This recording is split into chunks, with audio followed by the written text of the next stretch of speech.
मैं खुशी अपने कुछ विचारों को लेकर आपके लिए आई हूँ। ये मेरे विचार मेरे अनुभव से मुझे मिले हैं। इसमें आप लोग के कुछ विचार मिल भी सकते हैं, कुछ नहीं भी मिल सकते हैं। तो मैं कुछ अपने भाव को साझा करना चाह रही हूँ। अगर आप लोग के लिए मार्गदर्शक के रूप में हो भी सकता है ये, और बाकी आप लोगों की सोच पर भी बहुत कुछ निर्भर करता है। जैसा मैंने महसूस किया, मुझे लगा मुझे ये रिकॉर्ड करके आप लोगों तक पहुंचाना चाहिए, तो मैं बस वही ढंग से कोशिश कर रही हूँ। बाहर के लोग घर के लोगों से ज़्यादा अच्छे नहीं होते, पर हमें ऐसा लगता है इसलिए क्योंकि वो हमें डांटते नहीं, हमारे अंदर छुपी हुई कमियों से हमें रूबरू नहीं करवाते, इसलिए हमें वो घर के लोगों से बाहर के लोग ज़्यादा अच्छे लगते हैं। अपनों और परायों में यही अंतर है। हम उनकी ओर ही ज़्यादा आकर्षित होते चले जाते हैं जो हमें हमारी खूबियों के साथ रखे होते हैं। जो हमें खूबियों एवं कमियों दोनों के साथ स्वीकार होते हैं, उनसे हम दूर भागते हैं। अपनों की जगह कोई नहीं ले सकता, क्योंकि वो आपको तब से जानते हैं जब से आपने अपने आप को जानना शुरू भी नहीं किया था।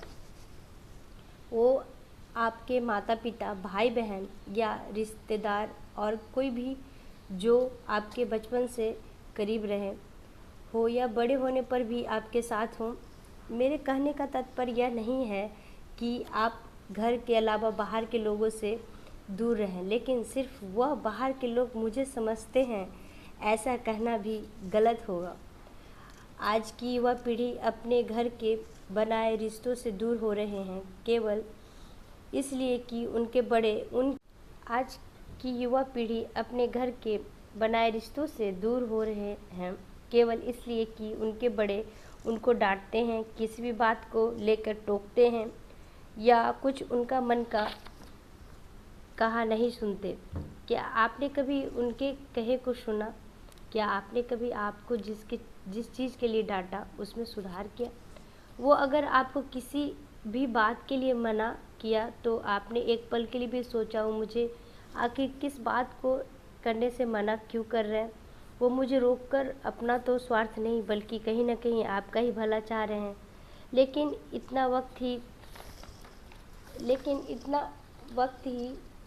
लेकिन इतना वक्त ही कहाँ है बच्चों के पास कि वो अपनों के गुस्से के पीछे छुपे प्यार को महसूस कर सके। वह तुरंत से रिएक्ट करने लगते हैं, बस जो सुनना उस पर पलटकर जवाब देना। आखिर क्यों हमें ऐसा लगता है कि सामने वाला हमें नहीं समझ रहा या नहीं समझ सकता? हो सकता है वो आपको आपसे बेहतर समझते हो, इसलिए आपको टोकते हैं, क्योंकि वो आपसे बहुत प्यार करते हैं। आपको खोने से डरते, इसलिए आपको आपकी ही बातों में रोकते हैं।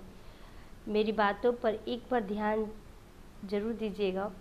मेरा लिखना कहना यूँ ही नहीं था, बल्कि ऐसा बहुत से घरों में या समाज में मुझे देखने को मिल रहा है कि जो यंगस्टर हैं, जो युवा पीढ़ी हैं, वो उनको ऐसा लगता है कि हमारे जो अपने या फैमिली मेम्बर हैं या जो पेरेंट्स हैं, वो कहीं ना कहीं आउटडेटेड उन्हें लगने लगता है। उन्हें लगता है कि हम लोग आज के जनरेशन है।